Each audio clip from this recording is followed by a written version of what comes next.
Hello everyone. Well, back in chapter 14, this will be part 5. Emmanuel seized. The persecutors came to him, put their hands on Emmanuel, and seized him. Behold, one of the group had changed his mind and was filled with remorse, and stepped forward to defend Emmanuel. He stretched out his hand and pulled forth a sword in the fray, and cut off the ear of the servant of the high priest. Emmanuel spoke to him, "Put your sword back into its sheath, for he who takes a sword without need will perish by the sword. Or do you think that I could not have fled before your crowd of persecutors arrived? But how could I have gone my way if I had done so?" And this one turned away and cried bitterly and fled. He was never seen again. But then Emmanuel talked to the crowd. "You came here like you would come unto a murderer, with swords and spears, in order to capture me? It would have been far easier if you were to capture me within the city. Daily I sat there in the temple teaching, yet you did not seize me. You hypocrites!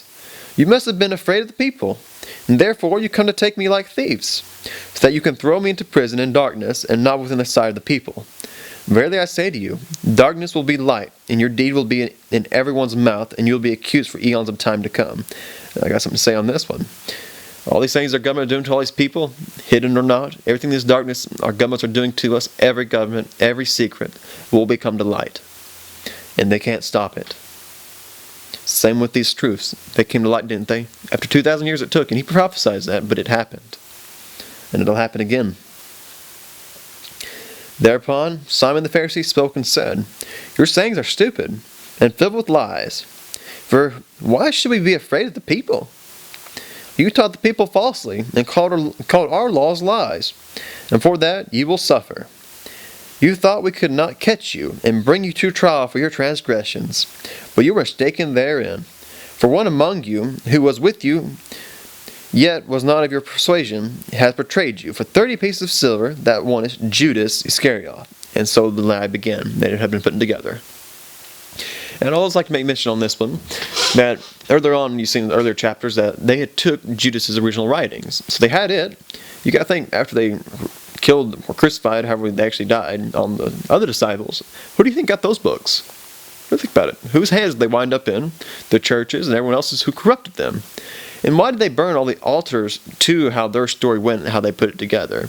Because most of them were done away with, all the other manuscripts that didn't fit the narrative, I guess you'd say, of that time. But Emmanuel answered and said, "Verily I say to you, you may succeed in accusing Judas Iscariot of treason in front of the people, and the accusation may stand for long years to come. But truth will come forth and be in everyone's mouth, namely, that Judas Iscariot is not my traitor, but your son Judah Iscariot, who bears the name of his father, the Pharisee. Simon the Pharisee, the father of Judah Iscariot, was blinded by fury and lurched forward and struck Emmanuel in the face with his fist because he was afraid of his words. When this happened, much confusion set in, and the disciples fled from the place. Before the high council. Those who had seized Emmanuel took him to the high priest, Caiaphas, near whom the scribes and Pharisees and elders of the people had gathered, so that they could pass sentence on him. Even though many false witnesses appeared, they could find no false testimony. At least two stepped forward and declared, "He has said that God is not the creation, but man like you and me. And thus he said that he was begotten by a guardian angel of God, namely Gabriel." The high priest arose and said to Emmanuel, "Are you not going to reply to what these two are witnessing against you? Are you not going to defend yourself?" But Emmanuel kept his silence and smiled softly. Then the high priest got up and said to Emmanuel, "I swear to the living God that you say that you were begotten by the angel Gabriel, who is an angel of God and is transmitted by the Scriptures." Emmanuel responded, "You say it. Not my words, but yours." He was against them. "But I also tell you that God is not the creation, but He is the Lord over the human races, which were begotten through His will. God has come from the far distances of the universe, and brought the world under His will, and He is the uppermost emperor of these races, one of which is here in this country, one in the east to the land of India, and the other in the north from the land of the king who wears horns.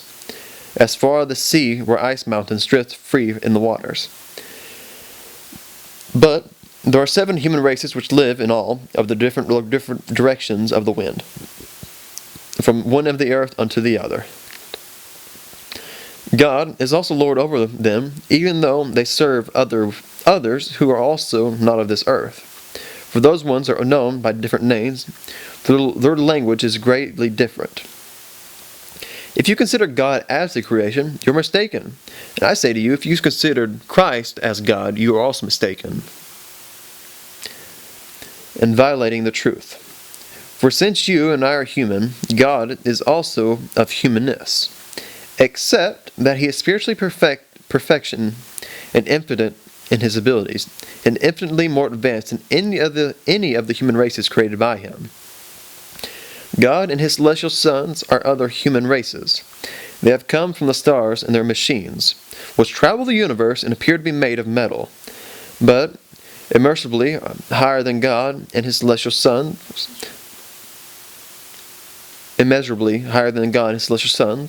where the guardian angels stand the creation above all is the creation. And don't forget that. The law of creation. And this is the best way to put it, space travel. They come from Pleiades, aka what we call heaven. And it'll be in the Pleiades series and everything else, which I definitely recommend looking at the Pleiades series in this. It's on PhoenixArchives.com. You can see on the very top, it'll show the Pleiades series. It's 30 through 37 on the books. This is book 2. But if you don't think aliens exist, you're going to a rude awakening here soon. The creation alone is the immersible secret which begets life. It is also infinitely higher than is God. Recognize the truth of this teaching, so that you may attain knowledge and wisdom and truth. Thereupon the high priest was filled with crazed fury, and tore Emmanuel's clothing, and screamed at Emmanuel, "He blasphemed God, the Creator! Why should we have any further testimony?" And I even got people from my old church that say I blaspheme Christ by not calling him God. But truth is truth. You can't deny it when the day happens. "Behold, now you have heard his blasphemy. And what do you think his guilt deserves?" they shouted. "He deserves death." Then they beat him with their fists, and spit in his face upon his body. Some of them hit them from behind, from his back, and taunted, "Prophesy, you great king of wisdom, the son of the celestial son. Who is it that is beating you now?" Peter's denial. Peter had followed Emmanuel in the crowd and hid among the people who looked through the windows. And so he saw that what was done to Emmanuel. And a maid came up to him and said, "Are you not one among those who are his disciples of this Emmanuel from Galilee?" When Peter was asked by the maid, he denied it and said, "What kind of senselessness do you accuse me of? For I do not know what you are saying." But because of the maiden's question, he was fearful and wanted to escape from there, for he was afraid of his life. But as he passed through the doorway, another maid saw him and said to the people, "This man too was together with a blasphemer from Nazareth." But Peter lied a second time, raised his hand to swear, and said, "Verily, I do not know this confused person." Reminds me of what we do our oaths. When Peter left the house, those who had been standing there came up to him, saying, "Are you not one of them who serves this Emmanuel? You are giving yourself away through your speech." Peter then started to revile Emmanuel, and cursed himself and swore, "I do not know this crazy person, nor his blasphemous teachings of God." But I'd like to make a point in this. Would it have been better for him to say that, or to go to the stake too? Because in the laws of God, you'll see this portrayed a little differently, how you should actually react to that. And go to the one about, if you was in a foreign country, and you was forced to say something on a, let's say, a teleprompt, it's all bullshit or BS, and everyone on there does, and you still have to say it or else they kill you. Would you not say it, even though everyone in your country may say call you a traitor, a betrayer? We look at it as pride, but you have to put that aside when it comes to your life, or else suicide on your own self by another party. Soon thereafter, a cock crowed 3 times, and he was stumbled by the words of Emmanuel, which flooded through his mind. Peter ran away and bitterly wept. And that'll be the end of chapter 14, but I'd like to make one last point. By the end of this, with all its spacecrafts and all this, with their brothers from another mother, having a look at another Earth, Shan. But we'll see by the end of this who's right and who's wrong. But the majority of Christians, if they think they're right, they're going to be saved by their sins, saved by grace and all that. Good for them.